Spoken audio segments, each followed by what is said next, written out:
Browns and Vikings wrapping up 2 days of joint practices here in Berea. We're going to start things off by talking a little bit of football here, Mary Kay. You watched the offensive side for the most part today. What stood out to you? Well, it was once again an up and down day for the offense. Deshaun did some good things and some not so great things. Protection was still an issue. He threw a pick six at the start of red zone drills, but then he came back strong and he threw a beautiful touchdown pass to Jerry Jeudy. Jerry leaped for the ball. It's nice to see him back out there in team drills. Then they came over for the 2-minute drill on the other side of the field, and both the first team and the second team offense struggled. Deshaun Watson, I think he went like 2 of 6 on his chance, and he was sacked several times. And so protection is still a problem that they need to work on. Ashley, I know you watched a lot of the defense again today, so what stood out to you on that side? Yeah, I think overall today I thought it was much more even, whereas yesterday I thought the Browns came out, imposed their will in just about every way. Today, I think there was still a little bit of that. They were still very vocal, but there was a handful of times I can think of, especially in one-on-ones at the beginning of 7-on-7, when Sam Darnold and that connection with Justin Jefferson was really showing. They started that period with 2 straight touchdowns from Justin Jefferson, but I thought the battle between him and Martin Emerson Jr. was still really exciting today. Martin got him a couple of times, including in those one-on-ones. He came away with a pick.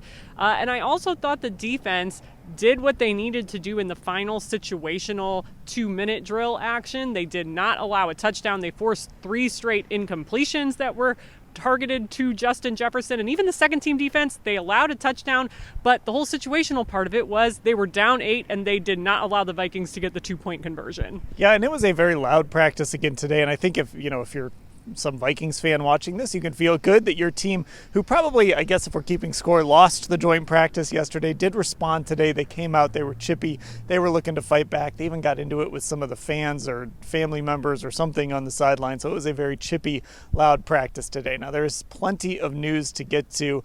Let's start with the game on Saturday, Mary Kay, because we do know for sure now, and you've been speculating this was going to happen, Dorian Thompson-Robinson is going to start that game. Yes, it's a great opportunity for DTR to get out there to show what he can do with a start against some of the Vikings backups, of course, but a good chance for him to get out there in sort of a live situation for the first time since he suffered the hip injury on December 24th in Houston. So it's a big moment for DTR, and he's got a chance to go out, seize the moment, and win that number 3 job. And Ashley, it'll be Tyler Huntley finishing the game. Those are the only 2 quarterbacks that we're going to see Saturday night. Yeah, obviously no starters playing, so I do think we've talked about Dorian a lot in particular in this role, but one thing I'm curious about, I'm sure you guys have thought about it as well, we know the Vikings are going to be without rookie quarterback J.J. McCarthy for this entire season due to a knee injury, so I'm curious if they are a team. Obviously there's plenty of familiarity here between the Vikings and the Browns front offices.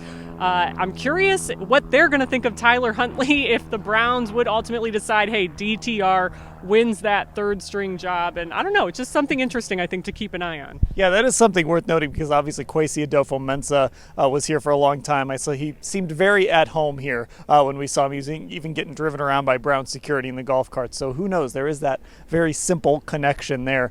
Injury news. Mike Hall, Mary Kay, we find out that he's got a stinger. He's going to miss a little bit of time. And we also saw some players leave practice today that are certainly worth keeping an eye on. Yes, Amari Cooper left practice with a trainer. That's always a concern, your number 1 receiver walking out. So nobody ever likes to see that. And then I watched David Njoku come up slowly in a one-on-one drill, and he pretty much shut it down for the rest of the day after that. Maurice Hurst grabbed the back of his leg, and he walked off the field, which is a good sign. But a couple of injuries today that they're going to have to keep an eye on. Again, Mike Hall with the stinger. Who knows? I mean, Kevin Stefanski said he should be out for at least a little bit of time, which means he could miss the final preseason game, and time is starting to run out on him. We also had Isaiah Thomas got poked in the eye as well during O-line, D-line drills, and he went off with the trainers. Ashley, you look at that pass-catching core. We've talked about it so much. They really can't afford to lose guys with the season getting closer. They can't, and also the defensive line can't. So definitely, I mean, you look at the offensive injuries,